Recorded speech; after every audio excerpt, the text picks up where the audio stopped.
Hebreus capítulo 12.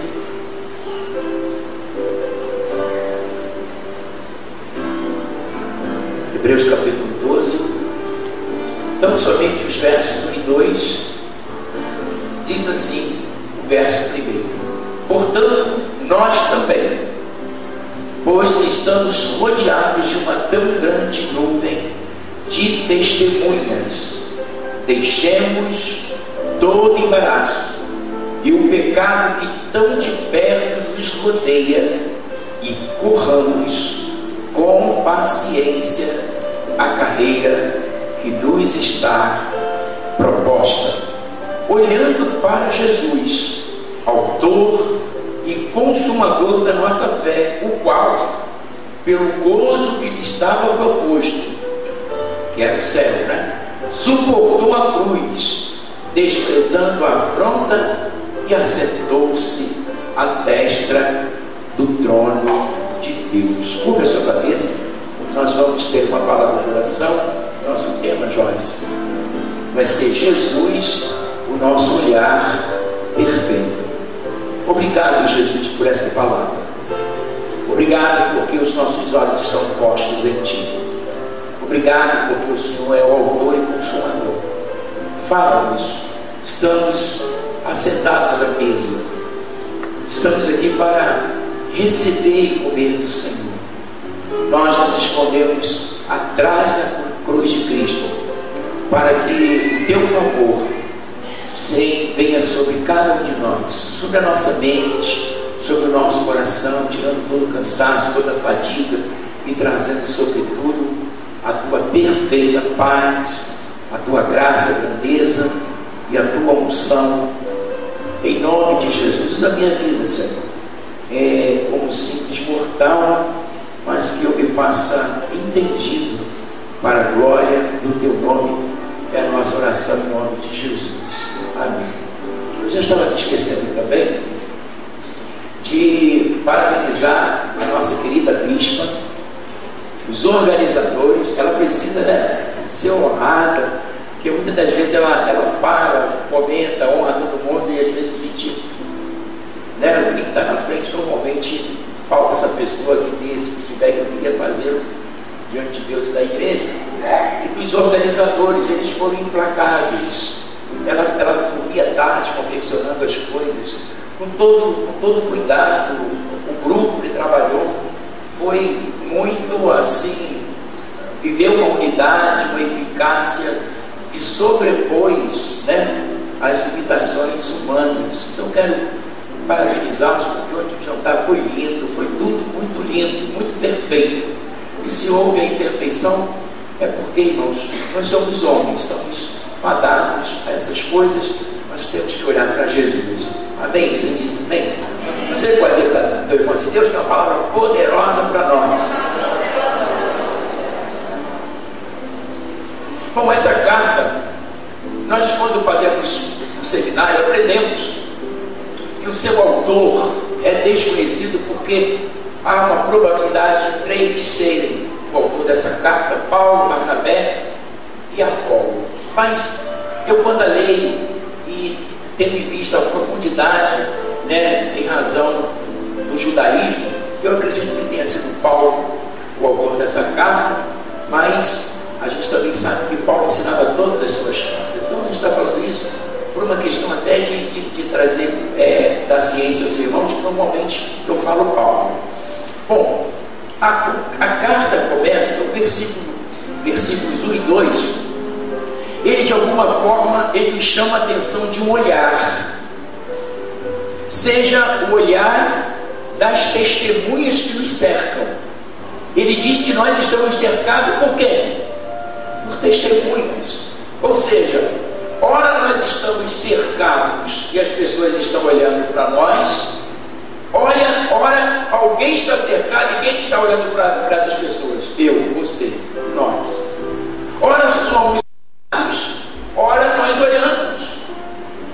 Enquanto essa carta fala que nós devemos tomar cuidado, pois ele diz assim: portanto nós também, pois irmãos, que estamos rodeados de uma tão grande nuvem de testemunhas, Quando você vai para o campo da testemunha, você vai encontrar dois tipos de testemunhas: a testemunha de defesa e a testemunha de acusação. É assim que funciona o tribunal.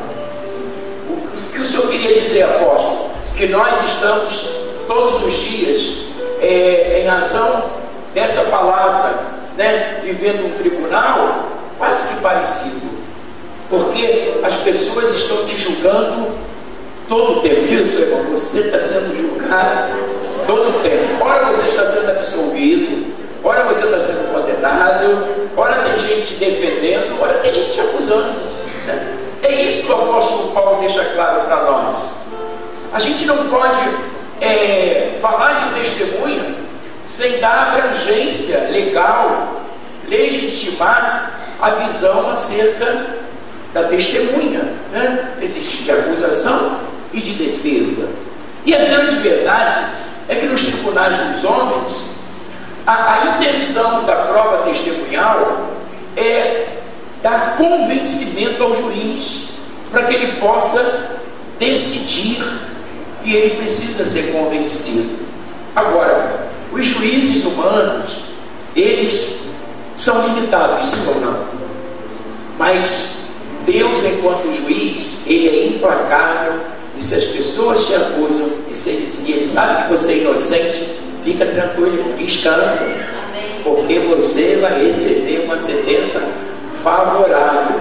Amém? Porque Deus, na verdade, Ele é o nosso justo juiz. Além de nós termos um juiz como nosso Deus, nós temos um advogado que nunca perdeu uma causa. Quem é o nosso advogado? Jesus.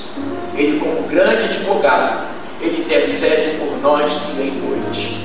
Então, quando Paulo nos fala que nós estamos cercados de uma tão grande nuvem de testemunhos, ele está dizendo que são muitos, né? Às vezes as pessoas, por gostarem de você, as pessoas, elas se inclinam a trazer uma palavra de defesa, a dizer que você é uma boa pessoa, que você é camarada, né? E aí você pode viver o inverso disso, quando as pessoas de repente não há uma compatibilidade. Às vezes as pessoas, elas se compatibilizam porque só em olhar, né? Quantas pessoas eu já ouvi em alguns encontros que nós fazemos, quando a gente faz pequenos grupos, as pessoas dizem assim: quando você chegou na igreja, eu vi você com essa divisa de terceiro sargento. Terceiro sargento é exército. Eu disse: eu não gostei desse cara, porque eu sou calmo no serviço. Então, às vezes, a gente vem sobre nós uma indiferença que às vezes a gente nem sabe porquê, né? Eu sempre falo aqui que quando eu tinha bigode, meu irmão chegou para mim, depois que ele vivenciou comigo alguns meses, ele disse: olha, pastor, eu fui na sua igreja, eu disse para minha esposa, eu gostei daquele bigode. Eu falei: irmão, será que foi por causa de você que Deus mandou eu raspar? Ele disse: mas depois, vivendo com o senhor, pastor, eu vi que eu estava equivocado, né? Eu disse: meu irmão, um dia eu olhei para o meu bigode, eu entendi que eu raspei mais do lado direito do que o esquerdo, talvez isso te desagradou. Ele começou a rir. Mas a grande verdade é que a gente precisa partir de um ponto ou de um princípio.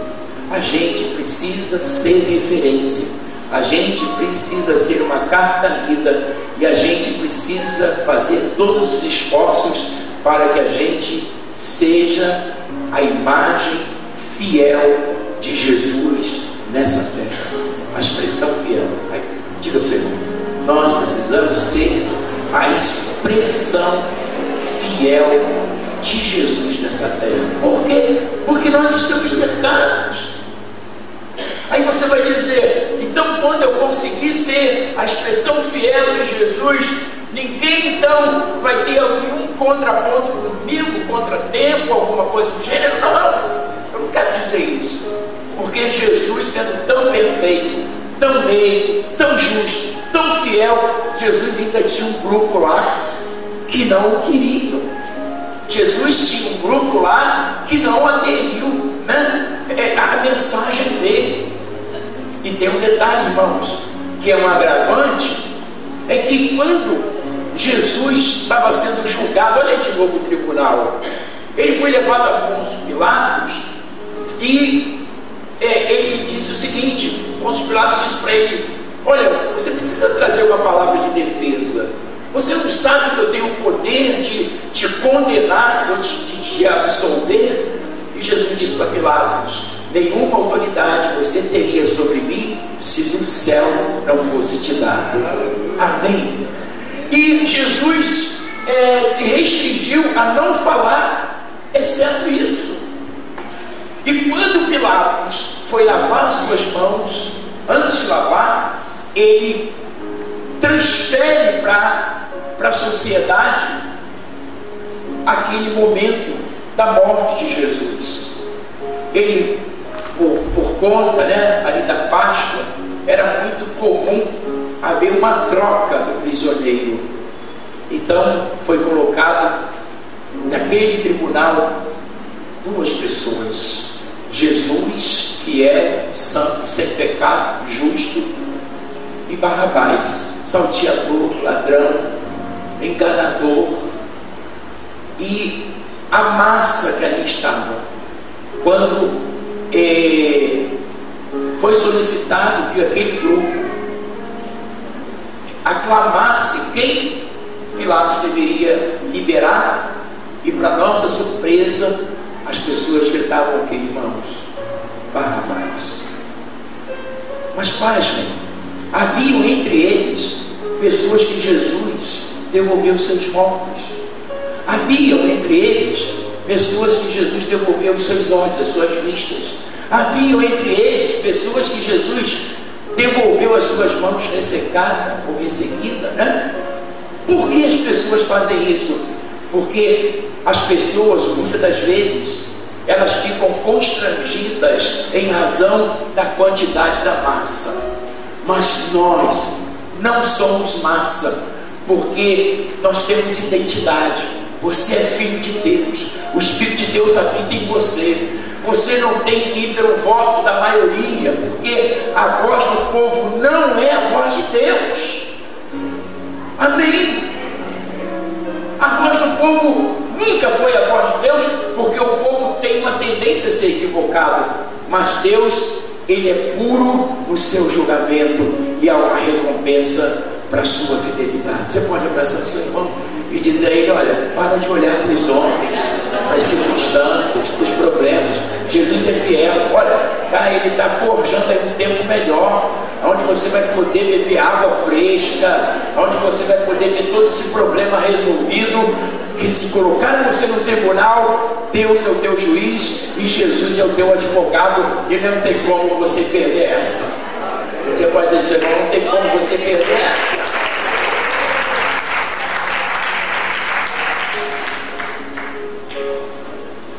O que eu quero dizer para você é que às vezes a gente se entristece porque as pessoas disseram alguma coisa. Tem gente que deixa de congregar porque alguém está dizendo alguma coisa.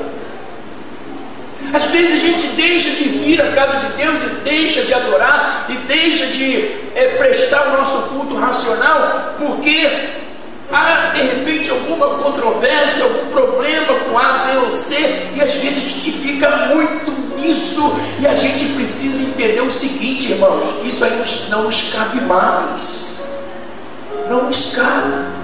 A gente precisa virar essa página. É o que o apóstolo Paulo está dizendo, que nós tenhamos uma consciência para com o nosso Deus, que nós tenhamos uma pureza no nosso olhar, e se a gente enxergar coisas que a gente não deveria enxergar, a gente precisa dar um desconto. Diga para o seu irmão: dá um desconto. Os homens são homens fadados a falhas, a ingratidão, mas Jesus é o nosso olhar perfeito. Jesus. Não desista da fé, não desista da igreja, não desista do teu chamado, não desista da comunhão, não desista do coral, não desista da escola dominical, não desista do ministério de louvor, não desista de ser músico, não desista de ser obreiro, não desista de nada, porque se você e eu olharmos para Jesus, o nosso olhar vai ser um olhar perfeito. Aleluia. Aleluia. Aleluia. E eu tenho aprendido. O problema meu que eu queria compartilhar com você é que eu levei muito tempo para aprender. E eu queria que você aprendesse tão jovem, né? Assim como se faz lá no Japão. Eles pegam um adolescente e põem do lado de um ancião. Não cheguei a ancião ainda não, irmãos. Falta muito tempo, Jesus vai voltar antes. Estou na segunda idade. Então, mas no Japão, eles pegam um jovem e colocam do lado do ancião. O ancião passa todas as experiências. O que eu estou querendo passar para vocês? Vocês não precisam avançar em idade para terem uma maturidade. Que idade não é sinônimo de maturidade. Não é. E a gente precisa desfocar o nosso olhar para alguém que a gente está olhando para um momento difícil. E, sobretudo, as pessoas estão querendo saber o que nós pensamos, o que nós defendemos e o que nós, na verdade, iremos viver em razão daquilo que a gente pensa, daquilo que a gente acha, daquilo que a gente entende. Mas eu queria que você não fosse o resultado final, o produto final daquilo que os outros pensam, mas que você seja o produto final do que Deus espera que você seja. Amém? Jesus foi o produto final daquilo que Deus tinha sobre ele acerca de uma expectativa. A expectativa que Deus tem de nós vai depender do nosso olhar. Aí Paulo está dizendo o seguinte, que nós estamos rodeados de uma tão grande nuvem de testemunhas. Então o que nós temos que fazer? Deixemos todo o embaraço e o pecado que tão de perto nos rodeia. Bom, então o pecado está nos rodeando e no nosso derredor nós temos testemunhas humanas e demônios, né? Os anjos do Senhor acampam aonde? Ao nosso redor. E aonde acampam os demônios? Ao derredor. Então não tem essa coisa de que eu estou desguarnecido, desprotegido, porque maior é aquele que está conosco. Muito maior. Um dia assim, certa feita, levantou pela manhã, foi lá no poço buscar água no poço. É uma observação minha. A Bíblia não fala sobre isso. O pastor está falando de heresia, não fala poço, meu irmão. Crivo meu, tá? Então, foi lá buscar. Quando o menino olha assim, a casa do profeta Eliseu estava cercada de um exército furioso. Sabe por quê? Porque Eliseu, ele compartilhava com o rei de Israel aquilo que o rei inimigo tramava contra Israel. Todo e qualquer projeto de malignidade, de perversidade, de crueldade, de oposição contra a sua casa, que for arquitetado no inferno, Deus vai revelar você na calada da noite, na oração. E quando Deus revela, Ele quebra. Ele quebra a vermelha aqui, dizendo assim, ó, perigo, vai acabar. Ele que só vai com a bateria. Então, ouça o que eu vou dizer. O rei ficou aborrecido e disse, traga esse profeta. Ainda bem que eu tenho uma vovó de ouro aqui, irmãos. Vovó de ouro aqui, foi meu, tá? Então, foi lá, o exército os cercou e Eliseu estava dormindo tranquilo, porque quando você está com Deus, você dorme tranquilo. Aleluia. Você não teme. 10.000 cairão ao seu lado, 10.000 à sua direita, mas você e a sua casa, o seu casamento, a sua família, a sua empresa, o seu projeto, a sua vida financeira, o seu chamado não vai cair, porque o Senhor é o teu garantidor, o teu sustentador. Aleluia.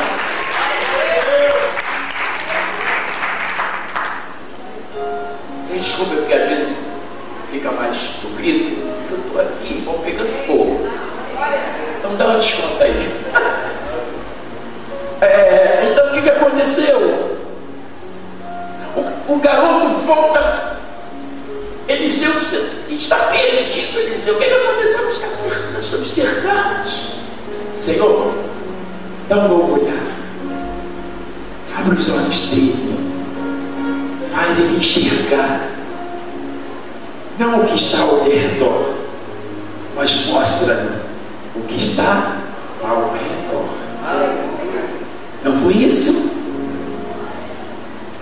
Quando ele olhou e depois da oração, ato profético, bota a mão no seu irmão e diz assim: Senhor, abre os olhos dele e faz ele ver a quantidade de anjos que estão guerreando por ele agora. Amém. Ele volta, ele diz assim: profeta, uau, olha, carros e cavaleiros, um exército. Agora você está enxergando como Deus enxerga. Nosso olhar precisa ser aperfeiçoado. Essas cataratas do inferno precisam ser removidas, né? Essa miopia que faz a gente ficar embaraçado, de uma forma turva, essas coisas Deus está removendo, porque quando você olha para Jesus, Ele é o colírio do céu, que limpa as nossas vistas em razão da sua perfeição. Amém? Ele volta todo empolgado, aí tudo bem, ele fica animado, daqui a pouco aquele exército volta, e para prender Eliseu diz assim: Senhor, cega todos eles ficaram cegos, né? E Eliseu conduziu todos eles lá para a cidade. Quando eles abriram os olhos, aí sim eles estavam cercados. O diabo vai saber que quem está cercado não é você, é ele. Ele está cercado, porque aos seus anjos dará ordem a teu respeito, assim diz o Senhor. Aleluia. Exatamente isso, coisa boa, né, irmão? A palavra de Deus é linda, linda, linda, linda. Deixemos todo o embaraço e o pecado que estão de perto nos rodeia e corramos com paciência. Corramos com paciência a carreira que nos está proposta. Se ele não coloca, né, a palavra corramos, aí ele poderia dizer assim: tenham paciência, mas ele está dizendo assim, que nós devemos ter paciência, mas não deixar de correr em razão da paciência. Tem muita gente parado em nome da paciência. Você não pode parar em nome da paciência. A paciência não está dizendo que é para você parar. A paciência está dizendo o seguinte para você: olha, corra com cuidado, não pare de correr, porque você vai chegar no lugar onde Deus preparou para que você chegue. Tem gente estagnada, estacionada no tempo. O que você está, meu irmão? Pastor, estou no Salmo 40. Ainda enche a boca no Salmo 40. Irmão, já era muito tempo para você pular para 70. Pula para 70, pressa-te, ó Deus. E a gente, Paulo está dizendo: corramos. Você pode dizer isso para o seu irmão: não pare de correr. Alguém quer te fazer parar de correr? A testemunha que te acusa, que te olha, que coloca você assim: o que vão pensar? O que vão dizer, meu irmão? Se você estiver na palavra, o que vão dizer, se não for na palavra, elas vão ser bola fora, porque você é bola cheia. Amém. Todo mundo vai ser bola roxa e vão até ganhar aquele troféu lá da... Tu sabes. Todo mundo conhece o Globo Repórter? Tem bola roxa e bola cheia. O diabo é bola roxa, irmão. Você é uma bola cheia. Aleluia, diga, meu irmão. Você é uma bola cheia. Porque quem está cercado é ele, não é você. Aleluia. Ele quer te colocar no tribunal. Ele é o condenado, você é o absolvido. Aleluia.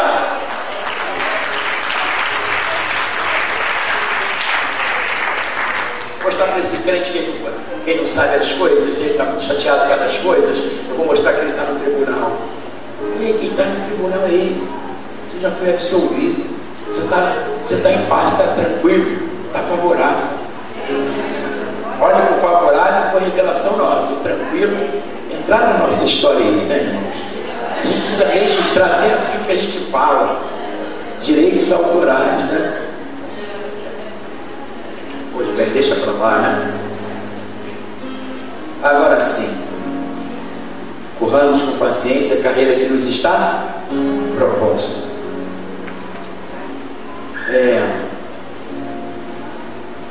Quem é que nos fez essa proposta de correr? Jesus. Paulo diz assim, salvo engano lá na carta aos Coríntios, ele diz assim: não sabeis vós que todos que correm no estádio, todos correm, mas só um ganha o prêmio? Só um ganha o prêmio. Aí nós não corremos uns contra os outros, nós não disputamos uns contra os outros, nós não invejamos uns dos outros. Sabe por quê? Porque nós somos o corpo de Cristo e a vitória é da igreja. Ela é una. Ela é una. Eu não tenho que estar medindo força. Não. A gente precisa, movido de uma consciência cristã, em razão desse colírio tão lindo e precioso que é Jesus, olhando para Jesus, autor e consumador da fé. Por que autor? Porque foi Ele que nos deu. Pela graça sois salvos por meio da fé. Isso não vem de vós, é dom de Deus em razão da morte de Jesus. Face o sacrifício de Jesus, nós ganhamos uma semente que nos dá a vitória na terra e que já nos concedeu o céu.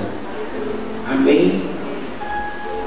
Se Deus já nos deu o céu, sempre falo isso, a terra é uma questão de tempo.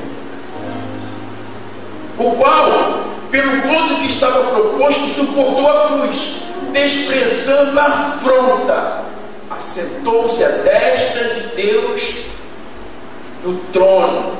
Assentou-se à destra no trono. Eu falei que você ia ser rápido, rapidinho. Fica de pé, nós vamos cantar ao Senhor. Eu queria que nós cantássemos uma música que falasse de olhar, da forma de olhar, do olhar, não sei, porque isso não é muito minha área, eu sou pregar. Vou passar para os trabalhadores, para os levitas, mas eu queria dizer para você que o olhar de Deus, quando Ele é voltado para você, Deus não vê os seus pecados. Diga para o seu irmão: Deus não vê os seus pecados, mas Deus enxerga o sangue de Jesus que foi derramado em teu lugar. Você está cercado de uma tão grande nuvem de testemunhas. Não se embarace, você está em serviço.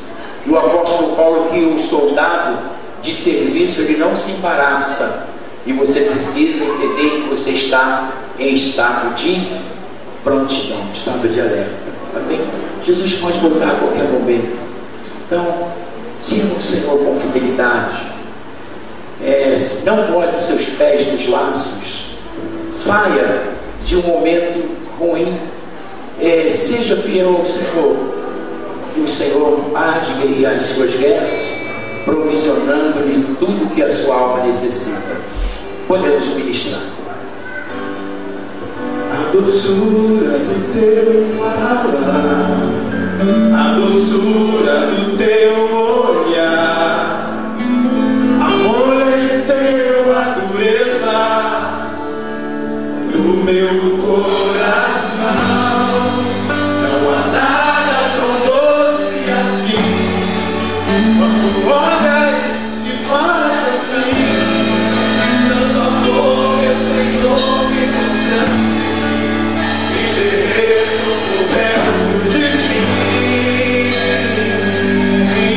Fala comigo, eu preciso ouvir tua voz. Olha pra mim, eu preciso te olhar sobre mim. Fala comigo, eu preciso ouvir tua voz.